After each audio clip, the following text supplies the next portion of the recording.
พระองค์ทรงพระเจริญถึงลาวเป็นที่เรียบร้อยแล้วสมเด็จพระกนิษฐาธิราชเจ้ากรมสมเด็จพระเทพพระรัตนราชสุดาสยามบรมราชสกุมารีเสด็จมาเยี่ยมยามสปปลาวสมเด็จพระกนิษฐาธิราชเจ้ากรมสมเด็จพระเทพพระรัตนราชสุดาสยามบรมราชสกุมารีแห่งราชอาณาจักรไทยพร้อมด้วยคณะได้เดินทางมาถึงสนามบินสากลมาไตนครหลวงเวียงจันทร์สปปลาวในตอนบ่ายของวันที่21เมษายน2025นี้โดยมีทานท่องสวรรค์พรหมวิหารรัฐมนตรีกระทรวงการต่างประเทศทั้งเป็นรัฐมนตรีเกียรติยศพร้อมด้วยคณะผู้แทนของสปปลาวและภาคส่วนเกี่ยวข้องให้การต้อนรับอย่างอบอุ่นการเสด็จมาเยี่ยมยามสปปลาวในครั้งนี้แม้นเพื่อตอบสนองตามการเสือเซิญของพระทานทองรุ่นศรีสุริตประธานประเทศแห่งสาธารณรัฐประชาธิปไตยประชาชนลาวโดยสมเด็จพระกนิษฐาธิราชเจ้ากรมสมเด็จพระเทพพระรัตนราชสุดาสยามบรมราชสกุมารีแห่งราชอาณาจักรไทยจะดำเนินการเยี่ยมยามสปปลาวในระหว่างวันที่21หา24เมษายน2025ซึ่งเป็นการประกอบส่วนเขาในการสืบต่อฮัดแนนและเสริมขยายสายพัวพันมิตรภาพและการร่วมมือฐานบ้านไกลเฮือนเคียงที่ดีที่มีมาแต่โดนนานระหว่างสปปลาวและราชอาณาจักรไทยให้แน่นแฟ้นและขยายตัวยิ่งขึ้นในระหว่างการเยี่ยมยามสมเด็จพระกนิษฐาธิราชเจ้ากรมสมเด็จพระเทพพระรัตนราชสุดาสยามบรมราชสกุมารีแห่งราชอาณาจักรไทยจะเข้าเยี่ยมคำนับพระทานทองรุ่นศรีสุริตประธานประเทศแห่งสปปลาวเป็นประธานในพิธีเปิดกองประชุมวิชาการทางด้านการแพทย์และสาธารณสุขเพื่อเฉลิมฉลองครบรอบ25 ปีโครงการฝึกอบรมเทคโนโลยีทางการแพทย์และสาธารณสุขสำหรับบุคลากรการแพทย์ของสปปลาวนอกนั้นยังจะเสด็จเยี่ยมยามและเข้าร่วมพิธีเปิดการนำใส่อาคารหลังใหม่ของโรงเรียนวัฒนธรรมป้องกันความสงบอยู่แขวงเวียงจันทน์และศูนย์พัฒนาและบริการทางด้านการเกษตรห้วยซ่อนห้วยซั่วอยู่นครหลวงเวียงจันทน์อีกด้วยในปีที่ผ่านมาปี2024ในวันที่12มังกรพระองค์เองก็ได้เสด็จเยี่ยมยามสปปลาวอย่างเป็นทางการสมเด็จพระกนิษฐาธิราชเจ้ากรมสมเด็จพระเทพพระรัตนราชสุดาสยามบรมราชสกุมารีแห่งราชอาณาจักรไทยสำเร็จการเยี่ยมยามเคลื่อนไหวเยี่ยมยามสปปลาวด้วยตอบสนองตามการเสือเซิญของพระทานนางปานีญาทอตู้ห้องประธานประเทศแห่งสปปลาวสมเด็จพระกนิษฐาธิราชเจ้ากรมสมเด็จพระเทพพระรัตนราชสุดาสยามบรมราชสกุมารีแห่งราชอาณาจักรไทยได้เยี่ยมยามสปปลาวและเป็นองค์ประธานร่วมในพิธีเฉลิมฉลองครบรอบ30 ปีแห่งการสร้างตั้งศูนย์พัฒนาและบริการทางด้านการเกษตรห้วยซ่อนห้วยซั่ว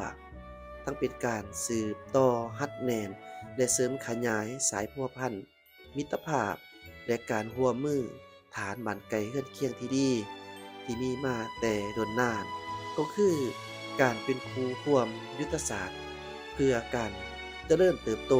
และการพัฒนาแบบยืนยงระหว่างสปปลาวและราชอาณาจักรไทยในวันที่12มังกร2024ที่ผ่านมาโดยมีทานเฉลิมชัยกุมสิทธิ์รองนายกรัฐมนตรีกระทรวงการต่างประเทศหรืออดีตรัฐมนตรีกระทรวงการต่างประเทศในครั้งนั้นทั้งเป็นรัฐมนตรีเกียรติยศและคณะแม้นได้ให้การต้อนรับอย่างอบอุ่นและสมเกียรติที่สนามบินสากลบัดไตในโอกาสการเสด็จเยี่ยมยามสปปลาวในครั้งนั้นกรมสมเด็จพระเทพ และคณะทานนางปานียาวทอตู้ได้เป็นประธานร่วมในพิธีเฉลิมฉลองวันสร้างตั้งศูนย์ดังกล่าว โดยได้รับฟังการรายงานของทานเพชรพรหมพิพักษ์รัฐมนตรีกระทรวงเกษตรกรรมและป่าไม้เกี่ยวกับความหมายความสำคัญของโครงการซึ่งเป็นโครงการร่วมมือแบบพิเศษระหว่างสองประมุขรัฐลาวและไทยก็คือระหว่างพระบาทสมเด็จพระบรมชนกาธิเบศรมหาภูมิพลอดุลยเดชมหาราชบรมนาถบพิตรและประธานไกรสอนพรหมวิหารที่เป็นสัญลักษณ์ในการพัวพันและร่วมมือระหว่างสองประเทศลาวและไทยเป้าหมายของศูนย์แห่งนี้แม่นเป็นศูนย์ร่วมมือทั้งด้านวิชาการเกี่ยวกับเวียกงานกสิกรรมโดยมีการถ่ายทอดความรู้ทั้งด้านทฤษฎีและการปฏิบัติตัวจริงในการขยายแนวพันธุ์พืชพันธุ์สัตว์ภายใต้ความรับผิดชอบของกระทรวงกสิกรรมและป่าไม้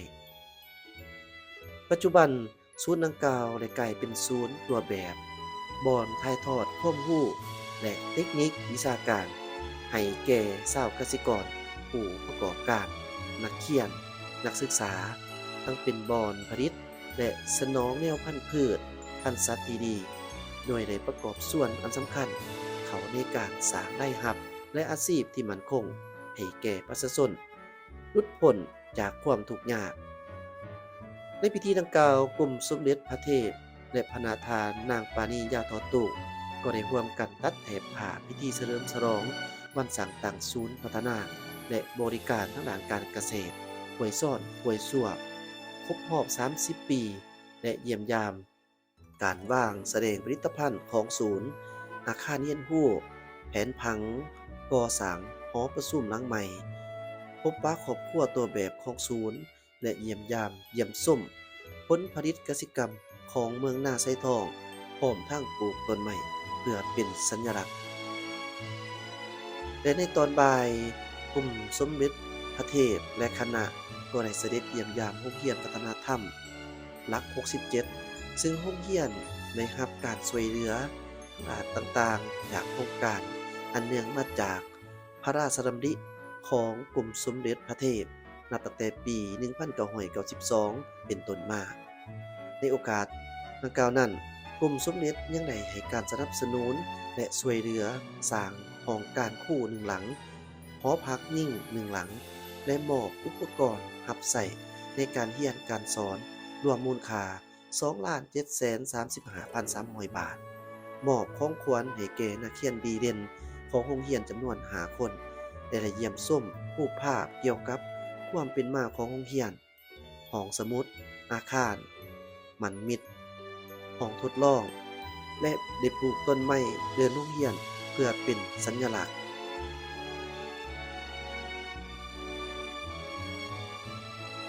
สำหรับการเสด็จมาเยี่ยมยามสปปลาวในครั้งนี้ปี 2025 นี้เป็นเพื่อตามตอบการสนองตามการเสนอของพระราชทานทองหล่นศรีสุริตประธานประเทศแห่งสาธารณรัฐประชาธิปไตยประชาชนลาว